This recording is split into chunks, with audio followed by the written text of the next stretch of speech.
We can see what's going on. Yeah. So since we're on point, what do you think is gonna happen next with Arrow? Well, he's got a week left, doesn't it? I mean, It's- so yeah, yeah. I mean, uh, I think I the had sisters heard are that goner. Nightwing was supposed to show up. Right. I heard Nightwing was supposed to show up, but We'll I see. don't We'll see know. this week. But no, next week is the final episode. This is the Right. second to last. Here, I just think they're going to be fighting Deathstroke a lot. Um, and I'm sure Deathstroke's going to kill somebody off again. And Speedy's got to come back. He's got to wake up. And I think it's gonna take that girl dying for him to snap his girlfriend. Oh, right, yeah, yeah, Roy. Yeah, for him Yeah. to just like, oh my goodness, what's going on? I love her. Da, da, da, da, I want to be a good guy. So I don't like the fact that I'm the Arrow. It's me. He's giving up his identity too freely. I find in the script. Well, I think that's because Deathstroke messed with his mind. That Deathstroke already told Laurel that he was the Arrow. Right. So I guess the people he cared about the most, so he doesn't care about anybody else. But even Well, the but the mayor, thing, the current mayor now, like why would you even tell him? Like what's even though now he well, knows that the mayor knows, but well, maybe he thought that the mayor was going to use it against him. oh, so why? Like But maybe okay, he thought that Deathstroke told him, and that he was going to hold it against. Because the best way, if someone's going to blackmail you, is you beat him to the punch. You let the truth out before he does. right, that's true. You know, if everyone's ever trying to blackmail you, just admit to it. Then you take the card away. He's got nothing to it. You Right. know. But then that can also be seen as a threat from Arrow to the mayor that I'm letting you know because I'm going to kill you. Nah. You know. So we'll see how that. Who owns Blade? Blade is Marvel. It is Mar, right? Yeah, and I tell you, people talk about the Iron Man, Avengers, and whatever. Mm-hmm. If it wasn't for Wesley Snipes and Blade, none of this would be happening. He took Because a unknown character and just blew up. they took not even a B level, a C level hero Mm-hmm. in Blade, got a trilogy out of it that made so much money for Marvel that they were able to do their own studio. Wow. And from there, they did Iron Man. Because remember FF, Spider Man, those were Sony. Marvel wasn't handling that stuff. Mm. They licensed the right away. Blade was something that Marvel controlled and was able to get a big franchise out of it, and then was able to do the Iron Man movies, which led to the Thor, Cap, and Avenger movies, and all these other ones coming out. Right. So, yeah, big props to Wesley Snipes, man. He Mm. He made it happen. he made it happen, and then people just forget about it. It's a shame. Oh, Face Off is done, and Rashad won. He's from the Bronx. He's from the Bronx, New York. He was good. His He stuff he was was good. good. The thing with Rashad was, in the beginning, he was never winning. Hmm. You know, it was always like Darren or Corin or whatever. But he Yeah. kept it steady. He didn't come to the bottom. He was only at the bottom once, but he was always steady. He was always in the middle. He was always saved. He always did good work. Mm. And then at the end, he upped his game, won 2 rounds, and then lo and behold, he wins the whole thing. So good for him. He got a Did fiat. did you keep up with Jim Henson Creature Shop? It's still on. Yeah. The, You don't sound excited. You're like, yeah, it's still on. it'll be done soon. It's only got 4 contestants. They started with like only 8 people, and they weren't expecting much. Right. And the one that got voted off last week was Russ, who in the first episode got into that tit for tat with the another female contestant, and really nobody wanted to work with either one of them because they were just unprofessional, throwing each other under the bus. You're under enough pressure, you know. You're on a game show. It's a reality show. You're in front of Jim Henson's kid. Right. Wow. They give you 2 days to come up with this ridiculous thing, and now you got to worry about the guy you're working with? No. Nah. Yeah, nah. Do you think so many people like Wolverine? We talked about how Wolverine is just kind of overplayed. So a lot of people like Wolverine just because a bunch of people like Wolverine. But there are also a lot of fans for Cyclops. How come they don't do any films just with him? Like a standalone. He's just not as big as Wolverine.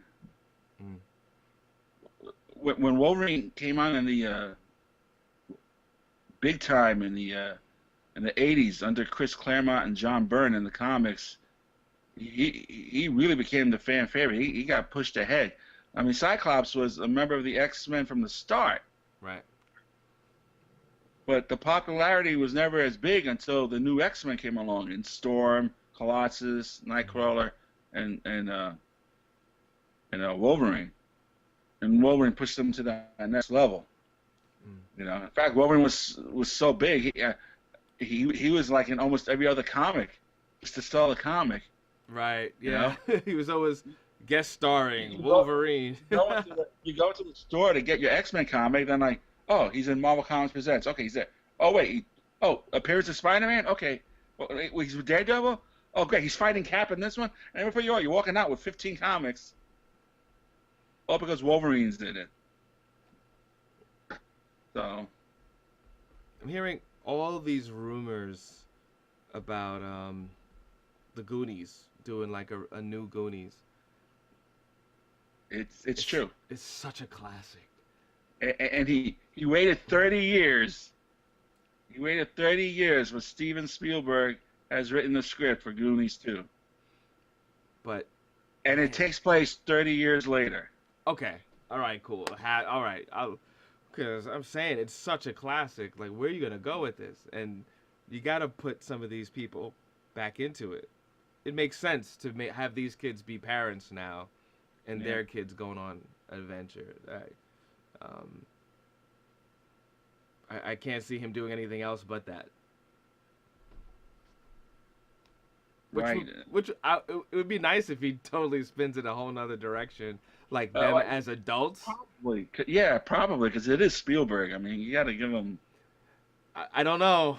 The way with movies these days is not too much imagination. It's like, well, they're adults now and their kids going on an adventure. That would be amazing if they go on an adventure as adults. That would be totally cool and different. The thing is here is if he came up with a script for the Goonies 30 years later, why not E.T. or Close Encounters of the Third Kind? Oh, come on. Because remember, Close Encounters of the Third Kind, he got into the spaceship and left.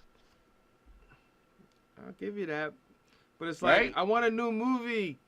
I want a new E.T. I want a new Goonies. I want something that no one's seen before. Like, it's like reboot. Well, I didn't know. That's not a reboot. It's a sequel. It's a sequel, okay. Well, even then, like, stop. Come up with something new. The guy comes back to Close Encounters. What was that, the 70s? Later? Oh, man. He probably jumps back on the ship and takes off. Oh, man. I hope there's no Waterworld Part 2. No. There's no Waterworld Part 2. Okay. But the reason why I sent you is I actually saw the movie again this weekend. And do you remember when Waterworld first came out? I mean, remember how they attacked it? It didn't even come out yet.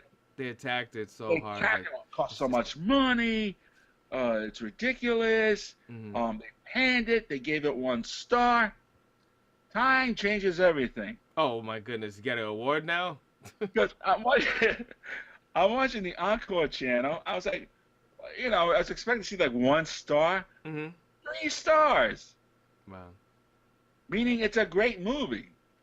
2 stars means good. Time will 3 is tell. great. 4 is a classic. 4 Right. stars they get to like Casablanca, Wizard of Oz, Star Wars 4, you know, Right. Star Wars Episode 4. Those get 4 stars. So they give Waterworld 3 stars.